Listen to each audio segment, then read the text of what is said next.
আসসালামু আলাইকুম শিক্ষার্থী বন্ধুরা, আজকে আমি দেখাবো পঞ্চম শ্রেণীর অধ্যায় 1 এর গুণ এর 5 নম্বর অঙ্কটি আমি আজকে দেখাবো।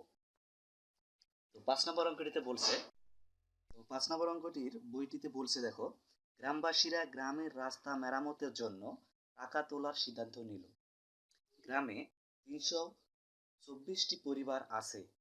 এই দেখো, গ্রামে বলছে কি, গ্রামে 324টি পরিবার আছে। তাহলে এই 324টি পরিবার আছে, প্রত্যেক পরিবারের যদি 250 টাকা, কত টাকা, 250 টাকা করে জমা দেয়, তাহলে সর্বমোট কত টাকা হবে? তাহলে 224টি পরিবার যদি 50 টাকা করে, 250 টাকা করে জমা দেয়, তাহলে সর্বমোট কত টাকা হবে, এটি আমাদেরকে বাইর করতে হবে। তো খুবই সিম্পল অঙ্ক এটা। চলো বন্ধুরা, আমরা তাহলে অঙ্কটা করে ফেলি। সমাধান, প্রথমে আমাদেরকে লিখতে হবে প্রত্যেক পরিবার কত টাকা করে জমা দেয়।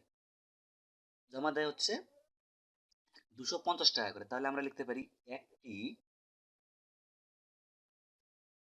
পরিবার জমা দেয়,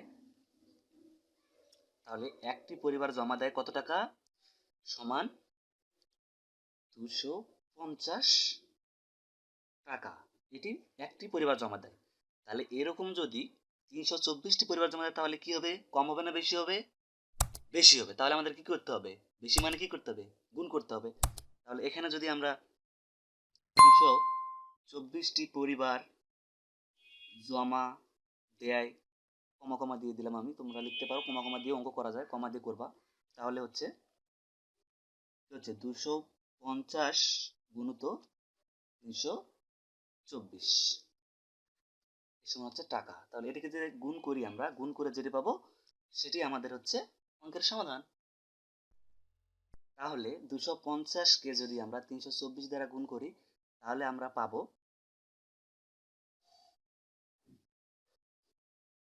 82,000 টাকা।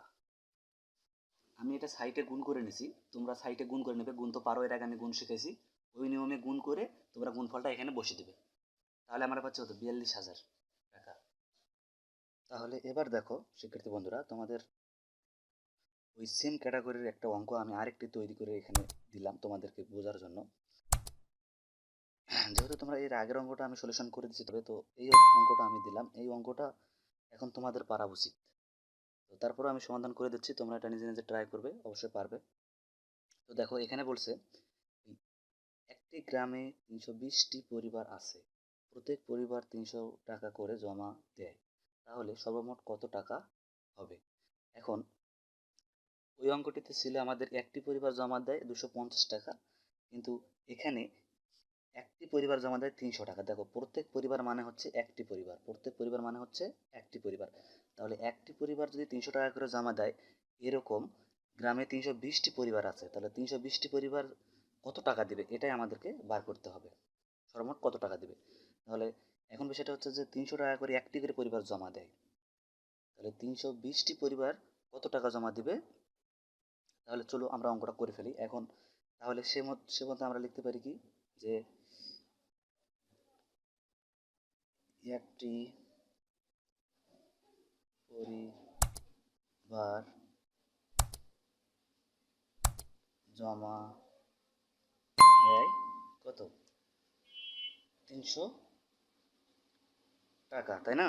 তাহলে এরকম এরকম কি, অর্থাৎ এরকম 320টি পরিবার, তাহলে 320টি পরিবার, কমা দিয়ে লিখবে, পরিবার জমা দেয়, কম হবে না বেশি হবে? যেহেতু অবশ্যই এখানে পরিবারের সংখ্যা বেশি, 320টি, তাহলে এটা দ্বারা গুণ হবে, তার কারণ বেশি হবে, পরিমাণটা বেশি হবে, তাই কি হবে, গুণ হবে। তাহলে 320 গুণিত